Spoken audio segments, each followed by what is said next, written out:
warahmatullahi wabarakatuh. Perkenalkan, nama saya Al-Anissa. Saya adalah mahasiswa PPG Batch 2 kategori 2 tahun 2024 Pendidikan Agama Islam pada Universitas Islam Negeri Antasari, Banjarmasin. Saat ini saya sedang melaksanakan PPL pertama, yaitu pembelajaran dengan menggunakan metode atau model Problem Based Learning atau PBL pada kelas 11 SMKN 1 Murung Pudak.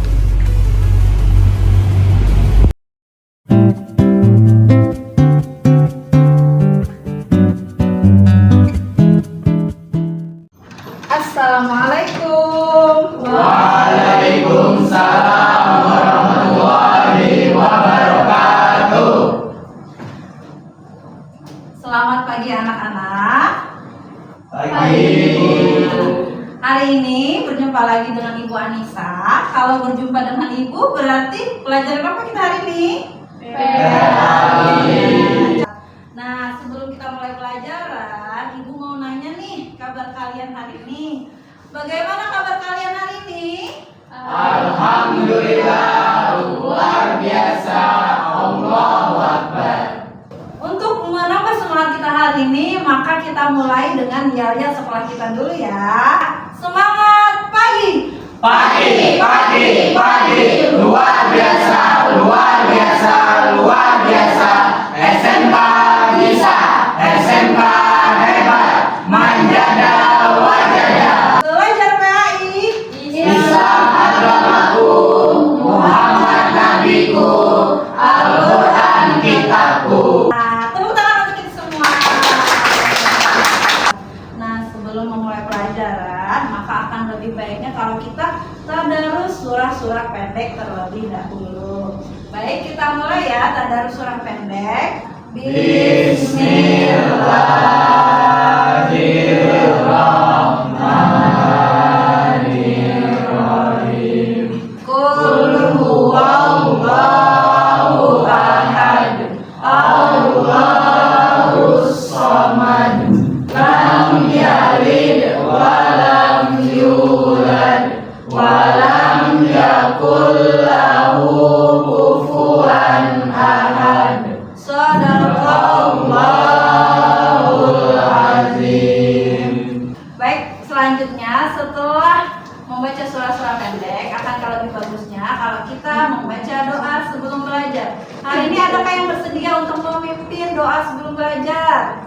Siapa? Ya, silakan Aldi, ayo. Baiklah, untuk mengawali pembelajaran kita pada pagi hari ini, mari kita berdoa bersama-sama. Berdoa dimulai. Rabbi zidni ilma warzuqni fahma bi rahmatika ya arhamar rahimin. Amin. Oke, terima kasih Aldi yang sudah bisa memimpin doa hari ini. Ibu harap hari kedepannya yang lain juga bisa memimpin seperti Aldi ya. Nah, selanjutnya untuk menambah yang namanya kecintaan kita kepada negara Kesatuan Republik Indonesia kita, maka sebelum kita memulai ke materi, kita akan menyanyikan yang namanya lagu nasional terlebih dahulu. Hari ini kita akan menyanyikan lagu Satu Nusa Satu Bangsa.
PAI, tapi sebelumnya Ibu akan absen kalian terlebih dahulu. Yang ibu panggil bisa untuk mengacungkan tangannya ke atas ya. Yang pertama, Abdillah Desya Nazola. Hadir Bu. Ya. Kemudian Raisya Bunga Cahaya. Hadir Bu. Raisya Nur Izzati. Hadir Bu. Isnawati. Hadir Bu. Sasado Hatifana. Hadir. Anissa Cinta. Hadir Bu. Muhammad Adin Sesarea. Hadir Bu. Ya. Irhan Syah. Hadir Bu. Muhammad Akbar Aditya. Alhamdulillah hadir Bu. Aldia Nur. Muhammad Nabil. Muhammad Nabil kemana Aldi? Izin sakit Bu. Oh sakit. Sakit apa ya? Nah, Apakah ada kalau- kabar? Masih belum ada kabarnya Bu. Oh belum ada kabar. Oh baik, berarti bagus nanti kita jenguk ya. Takutnya Nabil sakitnya parah. Kemudian Rona Alifa. Hadir Bu. Oke. Nur Anissa Zahra. Ada? Sakit juga? Izin dispen Bu. Oh dispen. Dispen apa Aldi? Kalau nggak salah kemarin ada latihan hari ya Bu. Oh ya, berarti Nur Anissa dispen dan Muhammad Nabil sakit. Kalau Nur Abidah ada? Hadir Bu. Ya. Berarti yang tidak hadir hari ini ada berapa orang? Ada 2 orang. Sisanya hadir semua ya. Ini Bu. Oke. Nah, kalau sudah ibu absen, maka ibu akan memulai untuk bertanya kepada kalian. Siapa yang masih ingat pelajaran kita minggu lalu? Ayo, ada yang masih ingat minggu lalu belajar apa sama ibu? Ali ingat belajar apa minggu lalu sama ibu?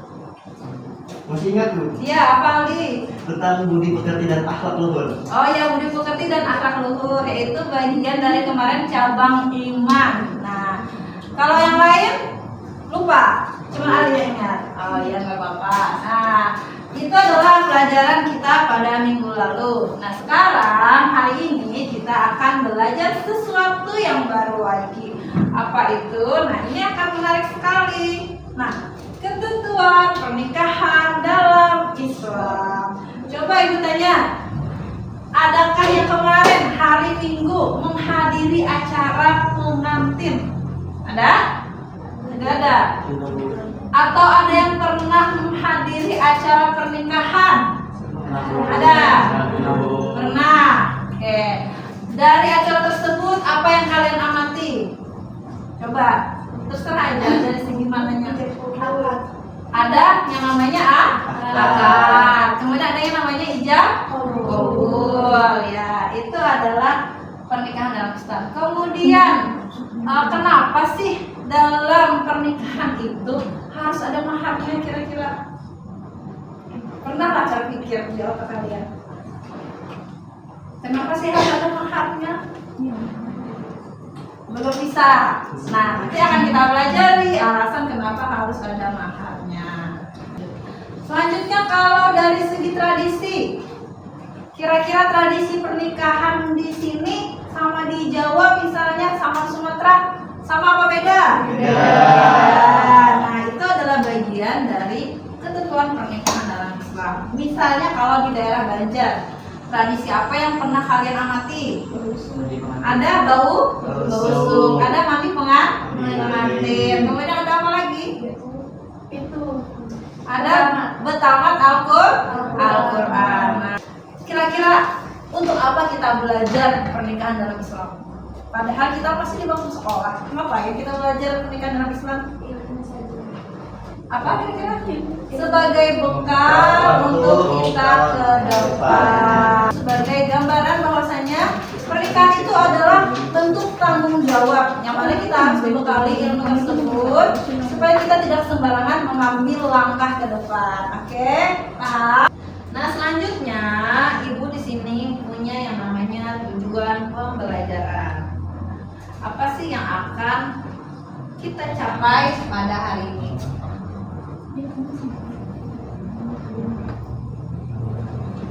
Oke.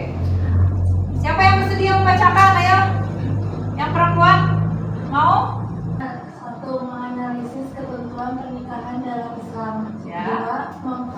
mengimplementasikan ketentuan pernikahan dalam Islam. 3. Mengimplementasikan sikap komitmen, tanggung jawab, dan menepati janji dalam pembelajaran. Ya, ini akan kita capai pada hari ini. Nah, bagaimana cara mencapai hari ini? Tolong dibacakan Akbar Aditya. Kegiatan pembelajaran hari ini: 1. Menganalisis video ketentuan pernikahan dalam Islam. 2. Menganalisis permasalahan dalam ketentuan pernikahan dalam Islam secara berkelompok. 3. Mempresentasikan hasil analisis dan kelompok lain menanggapi. Ya, jadi seperti Akbar bilang, nanti kalian akan disajikan dengan masalah dan memecahkan masalah tersebut secara berkelompok. Nah, sebelum kalian masuk ke masalah, Ibu akan menampilkan video tentang pernikahan dalam Islam. Silahkan disimak terlebih dahulu. Tolong diperhatikan dengan baik ya, karena ini akan berkaitan dengan tugas kelompok kalian, yaitu memecahkan permasalahan dalam Islam. Tentunya sebelum kalian memecahkan masalah harus tahu dulu dasar-dasar tentang pernikahan dalam Islam. Oke, silahkan disimak dengan baik. Kalau ada hal-hal yang perlu dicatat, silahkan dicatat. Adapun yang termasuk rukun pernikahan menurut jumhur ulama adalah sebagai berikut. Pertama, ada calon suami. Yang kedua, ada calon istri.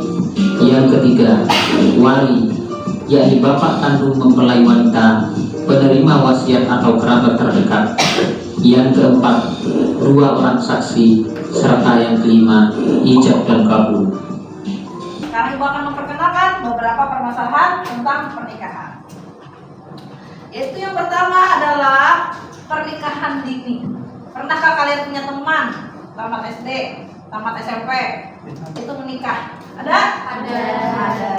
Itu jatuhnya adalah pernikahan dini. Kemudian ada juga permasalahan yang lain, kawin lari. Pernah dengar istilah kawin lari? Apa itu kira-kira kawin lari? Tanpa direstui orang tua. Nah, kemudian permasalahan yang lain ada juga mahar yang terlalu berat. Pernah dengar? Nggak jadi kawin gara-gara yang cewek minta mahar 1 M misalnya. Nah, atau kalau saya kebanyakannya minta 100 juta misalnya. Kalian nanti akan menganalisis 3 masalah ini. Kalian kaitkan dengan hukum pernikahan tadi. Bagaimana Islam memandang pernikahan dini, bagaimana Islam memandang kawin lari, dan bagaimana Islam memandang apabila ada mahar yang terlalu berat. Nah, sekarang permasalahan ini tidak mungkin kalian pecahkan secara sendiri. Sekarang silahkan kalian membentuk 3 kelompok. Ya, silahkan membentuk 3 kelompok. Ibu yang akan menentukan kelompoknya.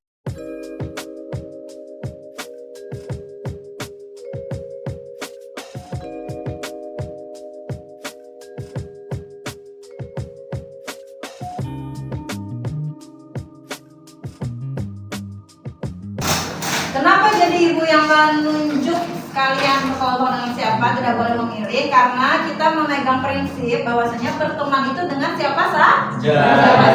Tidak boleh memandang latar belakang. Misalnya nih Aldi orang Kamitin, maunya sekelompok seorang Kamitin aja, nggak boleh. Harus membaur dengan yang lain, karena kita harus memperlakukan teman secara sama. Oke, silahkan ibu akan membagikan LKPD-nya. Tolong ketua kelompoknya silahkan maju ke depan untuk mengambil LKPD-nya.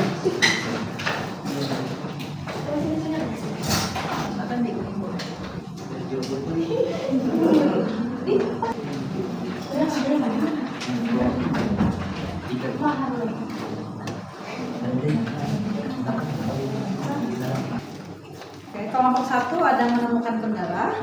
Alhamdulillah lancar saja. Silakan mencari referensi, boleh dari paket, boleh dari internet, boleh dari YouTube. Jadi ibu tidak membatasi sumber belajar kalian. Dan silakan yang namanya kerja kelompok itu bergotong roh. Bergotong apa Aldi? Kerja kelompok bergotong roh. Bukan pekerjaan individu ya. Oke, baik. Selanjutnya kelompok 2 ada menemukan masalah. Tidak ada ya. Oke. Boleh memilih sumber belajar dari manapun ya. Oke, kelompok 3 ada yang mau ditanyakan atau ada permasalahan dalam menganalisis masalah? Tidak ada. Oke. Setelah ini nanti kita akan presentasi ya. Ingat, ini adalah pekerjaan kelompok.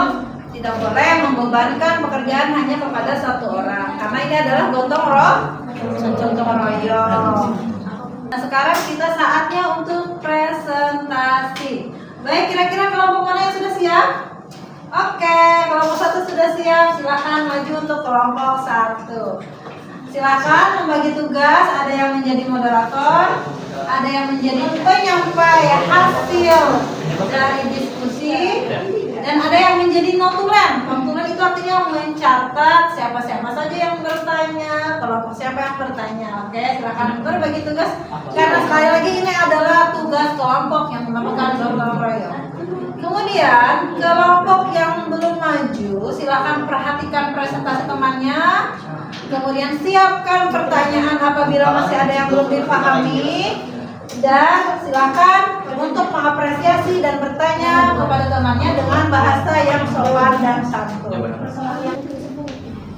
Baik, di sini saya akan menjelaskan untuk materi yang akan saya jelaskan yaitu tentang pernikahan dini. Untuk penyebab yang pertama yaitu ada pergaulan bebas. Apa sih itu pergaulan bebas? Nah, di sini pergaulan bebas itu banyak sekali macamnya. Contohnya seperti kita memilih teman dengan sembarang, ataupun kita berkeluyuran dengan berbagai orang tanpa memilih-milih ataupun memfilter teman. Nah, setelah itu untuk yang kedua yaitu ada penyebabnya yaitu tentang sosial dan budaya. Apa sih sosial dan budaya ini? Untuk sosial dan budaya itu sendiri banyak sekali faktornya. Contohnya dengan kita ataupun biasanya yang terjadi di kampung ataupun di desa dengan adanya paksaan orang tua ataupun yang sering disebut penjodohan.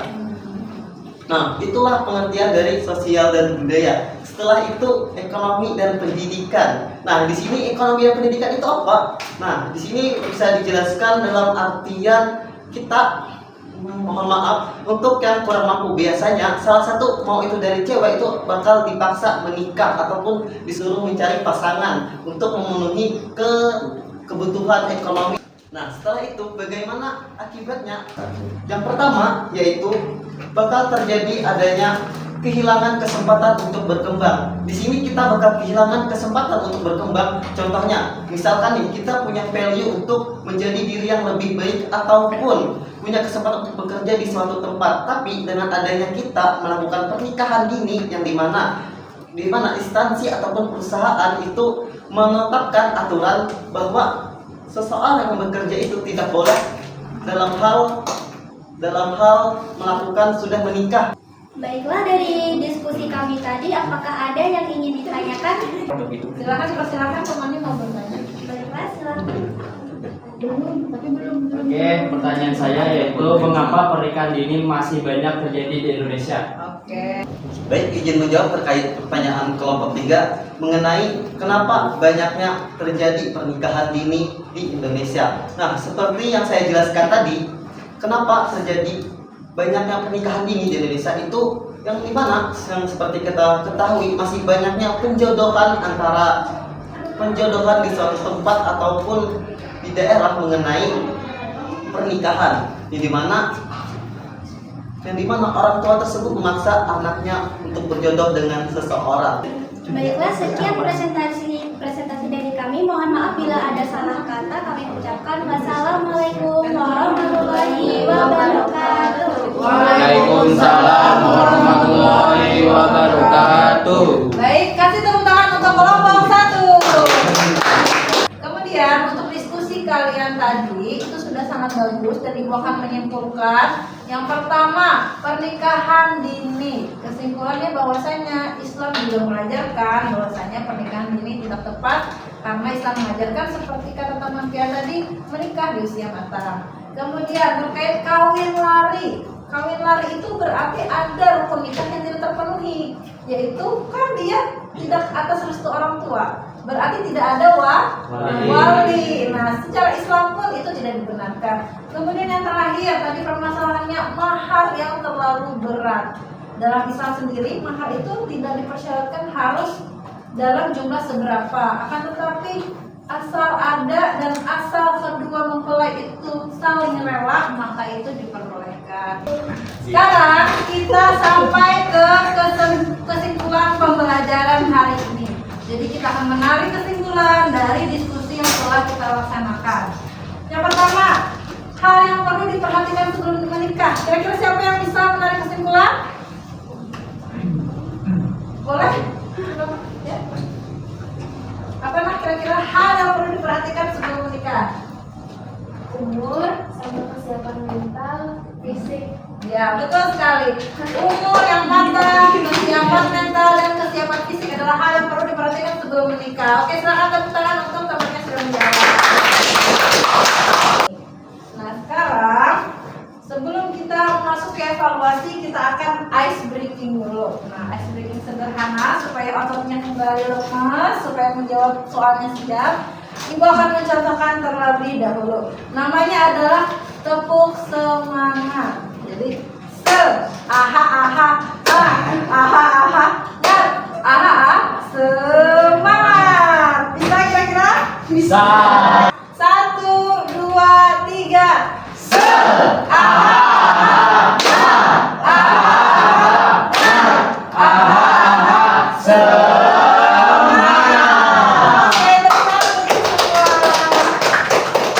Nah, sekarang adalah evaluasi dan refleksi. Tolong Aldi ketua kelas ambil lembar evaluasinya dan silakan dibagikan ke teman-teman sekelas. Silakan ambil ke depan. Oke. Silakan dibagikan ke teman-temannya ya.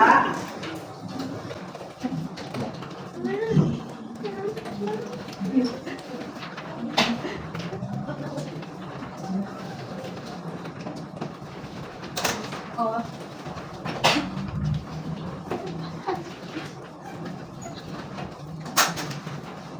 Oke, terima kasih. Ayo, silakan satu lagi.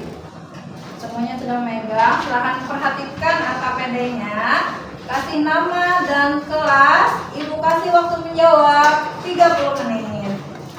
Oke, sudah selesai menjawab. Silahkan dibalik kertasnya.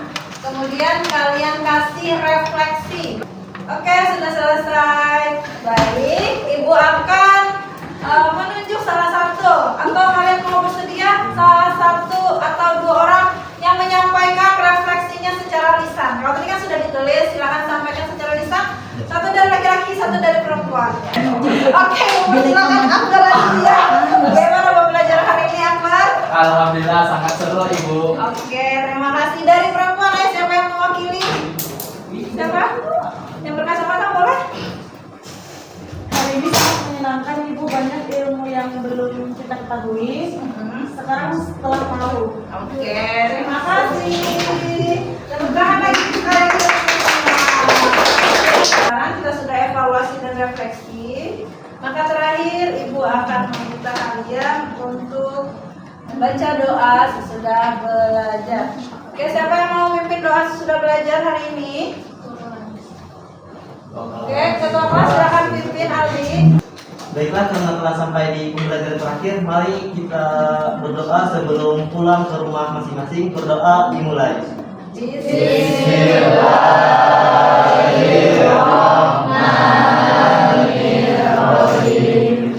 Subhanaka Allahumma wa bihamdika asyhadu an la ilaha illa anta astaghfiruka wa atubu ilaik. Setelah ini silakan kalian melanjutkan pelajaran selanjutnya dan jangan lupa untuk selalu belajar pendidikan agama Islam di rumah, karena pelajaran pendidikan agama Islam adalah pelajaran yang sangat penting karena akan menjadi bekal kalian baik di kehidupan sekarang maupun kehidupan yang akan datang. Ibu pamit untuk hari ini. Wassalamualaikum warahmatullahi wabarakatuh. Waalaikumsalam warahmatullahi wabarakatuh.